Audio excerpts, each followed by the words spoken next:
ones which routes I could travel on where I'd get less harassment, and which routes where I might be in trouble. I learned which doctors I could trust, which doctors I couldn't trust. I got really good at sizing up people. I had to. I learned which lawyers I could trust and which ones I couldn't trust. And it was like every time I went shopping, it's like playing a game of Russian roulette. Eeny, meeny, miny, moe. Is that okay? I don't know. You can't tell by the cover because they got the company down at the originating end, you know. And they got me quite often. I ended up getting sick from contamination. One time I bought some carrots at the base.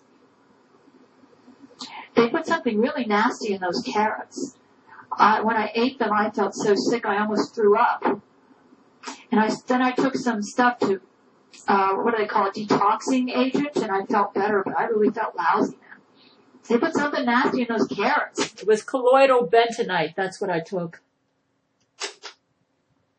The 20th carrot contamination. I remember that was a very unpleasant experience.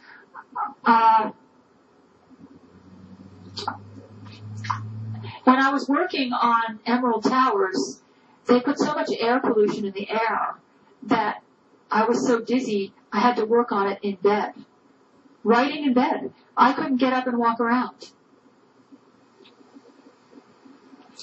In the summer of I also let my husband know that I was going to serve him with separation papers when he came back. And he was playing all sorts of dirty tricks on me. I mean, everything. It seemed like the payments never made it on time to the bank account. The checks would bounce, and I would catch things at the last minute and spare our families from major financial disasters. And things were always set up to make it look like it was my financial incompetency that was behind it. I would call the bank and find out that some check didn't clear, or something else went wrong, or they were having computer problems, and sometimes the bills didn't get paid on time. I mean, this is what I was dealing with. They didn't miss a thing. Financial havoc, medical havoc, educational havoc, lawyer havoc. My divorce ended up costing $20,000 to $30,000. Kind of an expensive divorce, you know. My ex-husband paid about $40,000 in legal fees. You know why it was so expensive? They were disputing about everything. I was forced to go to a guardian ad litem because they were worried about my mental health. So I had to visit this guy, and he was asking me all sorts of nosy questions about my personal life. I ended up opening a little bit about Brent Spiner and Lori McBride, and I got written off as crazy. And, I mean,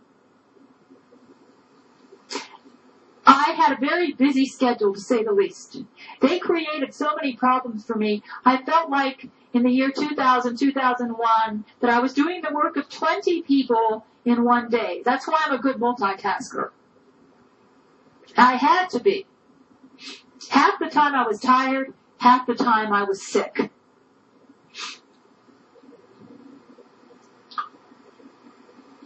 It was, you may say, well, how did you keep your spirits up? I kept my spirits up by focusing on my love for Brent and the fact that he was strong and that he wasn't quitting and that he never gave up on me, even when I lost interest in him as a lover, when I told him he was a coward. I was determined to marry that guy if I went down to my own blood. And then September 11th happened. I thought, my God, as if they hadn't done enough to me already. I said, what more could they do? What had happened was I could tell that Brent was trying to find a way to use the airlines to meet me. I was making friends with my stepdad's niece, who's a stewardess. And I think Brent was planning on using her somehow to find a way to meet me. And also I was just about to get a job at Sears. So that morning on September 11th, I had to show up at Sears to take a a medical test to make sure I wasn't a drug user or anything like that.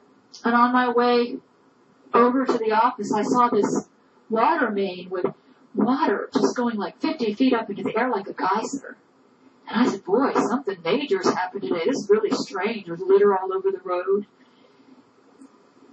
I learned to feel the mood of the Vatican. I could tell something big had happened. The street seemed eerily quiet. And when I got to the doctor's office, everybody was glued to the news. I said, oh dear, something terrible's happened. They all looked pale. I said, what happened? They said, you didn't hear? I said, no. They said, 2 airplanes hit the World Trade Center in New York City and 1 hit the Pentagon. And all the firefighters and the police died. I thought, oh my God. This is World War III. Those Jesuits, I thought they never give up. I was kind of in shock September 11th. I hadn't accepted that they would go this far to keep Brent and I apart. So he was planning on using the airlines to try to meet me. They found a way to eliminate that possibility. Plus my dad's a retired airline captain. In rebellion, I just refused to watch the news. I said, I'm not going to give them the satisfaction of making me miserable today. So what I did, I said, I know they're trying to intimidate me. And I know they're trying to intimidate Brent. I said, I'm going to watch Gladiator all day. I like the spirit of Gladiator. So I watched the beginning scene of Gladiator over and over from about 9 in the morning till about 3 in the afternoon. I said, okay, now that I let them know they haven't intimidated me after they killed about 3,000 people, now let's watch the news. I know this is going to be really interesting. So I turned it on. Oh, yeah, I was bad, boy. I mean, yeah. The next day, I drove out on the road. And I screamed at the top of my voice. He said, I know you want to kill me. I didn't mention this in my statement, but I have mentioned it, in my victim impact statement, that they have tried to use tricky vehicular homicide methods using these big Mack trucks and everything. They tried to kill me about 10 times on the road. I decided that when it's my time to go, it's my time to go. I figured, I said, it's by God's grace they didn't get me. There was one time in Seattle, I heard a gunshot. I heard the bullet ricochet off of the tin roof next to my apartment. You know what I did? I was really getting fed up with this. I said, I know they're trying to intimidate me. I went outside and walked my dog right after they shot the gun in front of my apartment. I said, I dare you to shoot me.